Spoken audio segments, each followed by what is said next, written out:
That's a great question, and something that we actually asked the FAA. That's what led to their response. So we said, where is this line? We agree that I can post on a bulletin board. We agree that I can call up one friend. How many friends can I call up before this becomes an issue? If I call a stranger, does that make a difference?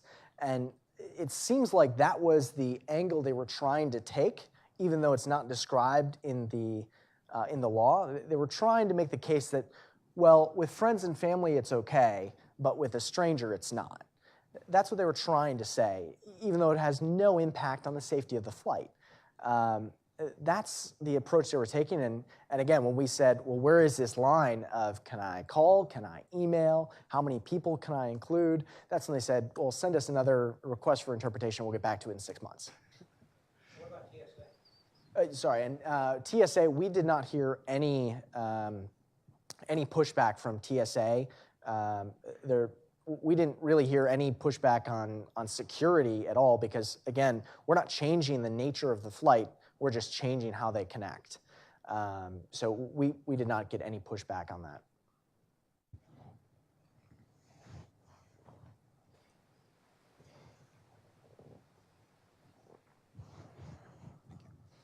Willem van Latem, I'm with the Dutch Embassy. You mentioned Europe a lot concerning your flight sharing thing and with Wingly, and we've been looking into that a lot. But with Wingly, pilots are not allowed to make a profit. So my question to you is like, how big do you see the market for flight sharing? As for example, with Uber, there's a profit for all parties involved, like drivers win, I win because I got here cheap and Uber gets a share. But with flight sharing, your supply is kind of limited to pilots willingly to fly out. How do you see that in the future in Europe, and even if it gets regulated here in the US? Yeah, I think there's tremendous opportunity for growth. If you compare commercial airplanes, they're in the air almost 70% of the time. It's really, really a high percentage that those planes are flying. And if you contrast that to general aviation, you can just go to any airport and you see it just covered with airplanes, and most of them aren't flying. So there is so much potential to get those planes in the air and get them flying. The issue is the rising costs, and we're seeing that. We're seeing a decline in the number of pilots, and the biggest issue is the rising costs. Now, if you talk to any pilot and say, would you fly more if it were a quarter of the cost? I would be surprised if the answer was no. And that's where we can really drive the industry, is we can get more flights happening. We can help general aviation, help out these local airports by making flying cheaper. And I would add to that, if you look at the European experience, I mean, all you've seen is growth in flight sharing since the platforms arrived. And they continue to grow, and you're getting tens of thousands of users.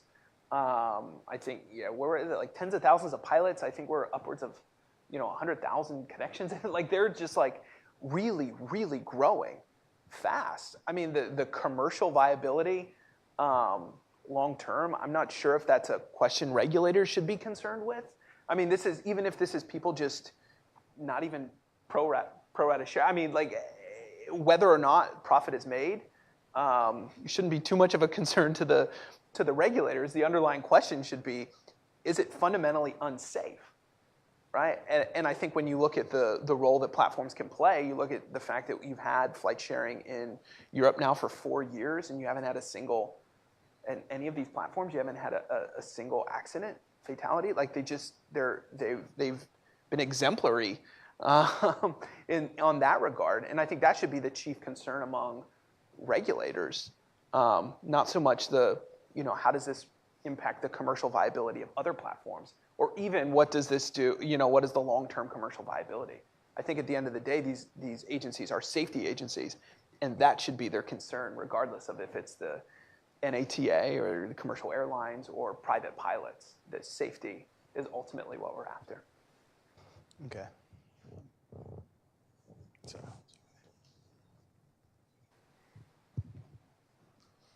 Have you thought about talking to the Institute for Justice, whether they could support your case? We did speak with them. We had already been working with Goldwater, the Goldwater Institute at the time. So they've been helping really push the issue. I'll go over to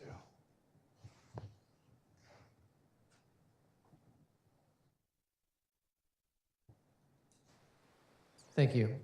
Brent Score at Mercatus Center at GMU.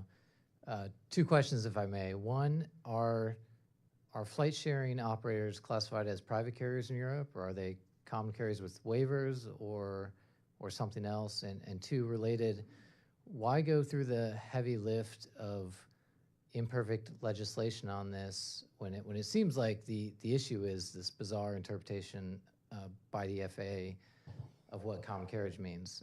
So why not persuade the administrator that, I mean, this is a bizarre interpretation? If they're trying to get safety, I'm sure they have tools to go after it that way. Yeah, so first question on Europe. And sorry, can you repeat the first part of your question? How are they classified in Europe? Are they common carriers with waivers, or are they private carriers, or something else? So they operate similar to Part 91 here, where they are just a private pilot flying recreationally. And that's how the classification works here as well, is they're just private pilots sharing their cost.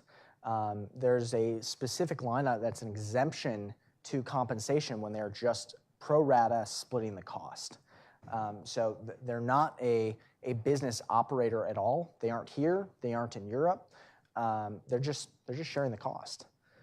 So that's really the big thing there. And to the second question, I think maybe this sort of requires a question. From the time that the request for interpretation was answered to the time the Supreme Court denied cert, was it a matter of 24 months? It was at least 2 years. 2 years. So it was 2 years in court, both at the district court and the Court of Appeals, and then at the Supreme Court for 2 years, right? 3 levels. I mean, the FAA has demonstrated that they're going to steadfastly stand behind this interpretation, right? So the question of well, maybe just convince the FAA that what they've done is backward and they should change it. I think the FAA has, since 2014 now, we have 4 years where they haven't taken a step in any direction other than the one they were already heading into. So I think there's been plenty of opportunity for the FAA to reverse course, throughout the course of the litigation, throughout, both the Senate and the House contemplating what to do on flight sharing. The FAA being looped in, I think, the entire time. There are plenty of opportunities for the FAA to be like, you know what, actually, we are going to reconsider. They haven't done that, so to your question of why not just, talk to the administrator? I think they've demonstrated, their support for their previous interpretation and their unwillingness, I think, to turn it around. And if you think about what that does for innovation, I mean, we haven't been able to raise additional funding. I mean, the only reason that we're able to still keep fighting, and the reason I'm here today, is because I care about this issue personally as a pilot. I want to see this succeed. We've been really lucky to have all of the people who've helped us pro bono of just wanting to help out and care about this issue. But I mean, it's been 4 years. We haven't been able to raise additional investment. We haven't been able to work on this full time. It becomes really difficult for new companies to create new things when you've got this type of position from the FAA.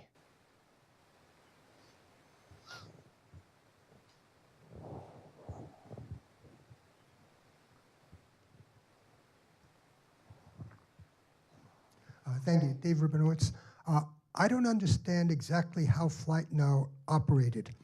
What did FlightNow provide its users that they couldn't get from Facebook, and what was the business model? Sure. So FlightNow was effectively an online bulletin board, similar to Facebook in that sense, but what we did was we provided the additional verification of the pilots. So instead of just seeing their profile with a photo of a plane on it, you're seeing that they are an actual pilot. You can see how many hours they've flown recently. You can see their reviews. So it created a place where the pilot was actually verified.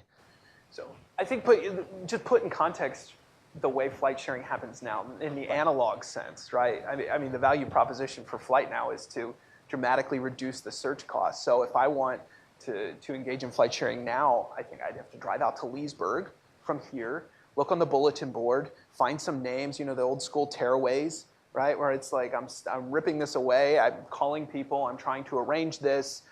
There's no real efficient process to doing this in the current analog format. So the digital format of this, the digital corkboard, is one where the search costs, the transaction costs of finding pilots and passengers dramatically reduced to make connections more efficient, and thereby increase the amount of these connections, right? To make it easier for people to find one another without having to drive out to an airport on the off chance that they might not see anything posted at all. I mean, you're taking a huge risk in terms of your time, to even try to make that connection in the current analog format. And to put that in context, there are currently 5 million flight hours per year with commercial airliners.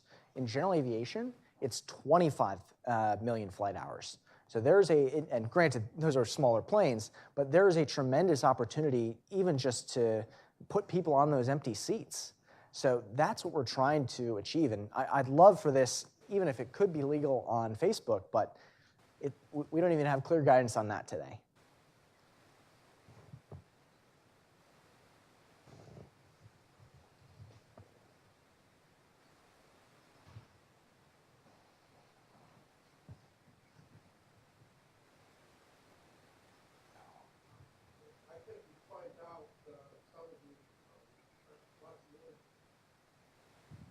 This points out all of the problems with administrative law that's often reft of due process. Have you considered reframing this so that you leave the FAA out, just have an information service like an employment agency or a dating service, so to speak? Uber and Couchsurfing and all of these places are currently running into all kinds of problems of people telling them to shut down, and they just answer the mail of the people who are telling them to shut down and keep on keeping on.